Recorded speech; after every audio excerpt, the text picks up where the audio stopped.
ఎందుకు వాళ్ళకి మాకెందుకు?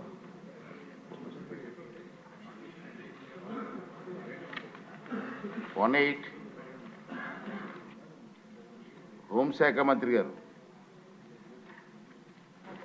ధన్యవాదాలు అధ్యక్ష. మొదటి ప్రశ్నకి అవునండి, కొన్ని శాంతి భద్రతలు బందోబస్తు డ్యూటీల్లో రేంజ్ విఆర్ పోలీస్ ఇన్స్పెక్టర్ల సేవలను వారి నెలవారీ వేతనాలు భత్యాలను చెల్లించకుండా వినియోగించబడుతున్నది. అదేవిధంగా సెకండ్ క్వశ్చన్ అధ్యక్ష, ఖాళీలు ఏర్పడిన వెంటనే జిల్లాలో రేంజ్ విఆర్ పోలీస్ ఇన్స్పెక్టర్లు నియమించడం అవుతుంది లేదా వాళ్ళు ఆప్షనల్ అనువైన విధంగా డిప్యుటేషన్ విభాగాలు నియమించబడుతుంది అధ్యక్ష.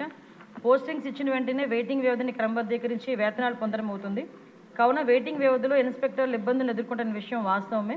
ఎందుకంటే వారు పోస్టింగ్స్ పొందిన తర్వాత వారు వేతనాలు అయితే పొందడం అవ్వాలి, కానీ లాస్ట్ 5 years కూడా వాళ్ళకి ఆ వేతనాలు ఇవ్వకుండా చాలా ఇబ్బందులు పెట్టిన పరిస్థితి కూడా వాస్తవం అధ్యక్ష. అదేవిధంగా మనకి థర్డ్ క్వశ్చన్కి అవునండి, 4 wheelers ఒక్కొక్కరికి కూడా ఒక్కొక్క నెలకి 120 లీటర్లు, 2 wheelersకి 25 లీటర్లు పెట్రోల్ అనేది ఇవ్వడం జరుగుతుంది, పెట్రోల్ డీజిల్ అనేది ఇవ్వడం జరుగుతుంది. ఇది సహజంగా సరిపోదు. కావున శాంతి భద్రతలు డ్యూటీలు, విఐపీ డ్యూటీలు వంటి క్షేత్రస్థాయి డ్యూటీలు నిర్వహించేటప్పుడు అధికారులు అనేక ఇబ్బందులు ఎదుర్కొంటున్న విషయం కూడా వాస్తవం అధ్యక్ష. దీనికి కూడా ఇప్పుడు నెలకి 300 లీటర్లు, 2 wheelersకి అయితే 50 లీటర్లు చేయడానికి కూడా ఒక ప్రపోజల్ అయితే ఉంది. దానికి కూడా కార్యరూపంలో దారుస్తాం అధ్యక్ష. అదేవిధంగా 4వ క్వశ్చన్కి అధ్యక్ష, అవునండి, పెట్రోలింగ్ మరియు విఐపీ భద్రతా డ్యూటీలను అదనంగా నిర్వహించడానికి క్షేత్రస్థాయి అధికారులు వినియోగించిన పాత వాహనాలతో పోలీస్ శాఖ చాలా ఇబ్బందులు ఎదుర్కొంటుంది. శాఖ కూడా వాహనాలు తీవ్ర కొరత ఇబ్బంది పడుతుంది అధ్యక్ష. ఎందుకంటే దీనికి 2014లోనే 2018లోని టీడీపీ గవర్నమెంట్ అధికారులు ఉన్నప్పుడు మాత్రమే సుమారుగా 150 కోట్లు, 2014లో 100 కోట్లు, 2018లో 50 కోట్ల రూపాయలు వెహికల్స్కి శాంక్షన్ చేయడం జరిగింది, వెహికల్స్ కొనడం జరిగింది. 2021లో 17 కోట్లు పోలీస్ శాఖకి నూతనంగా వాహనాల గురించి, వాహనాలు అయితే కొన్నారు కానీ దానికి బిల్స్ కూడా పేమెంట్ చేయకపోవడం వల్ల ఏపీ పోలీస్ని లాస్ట్ గవర్నమెంట్లో మహీంద్రా వాళ్ళు బ్లాక్ లిస్ట్లో పెట్టుకున్నారు అధ్యక్ష.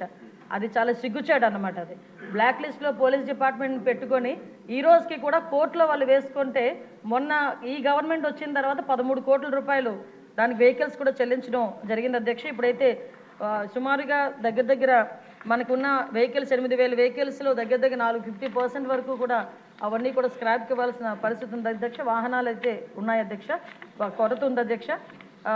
2023-24లో 1,567 వాహనాలను ఇదివరకే స్క్రాప్ చేయడం జరిగింది అధ్యక్ష.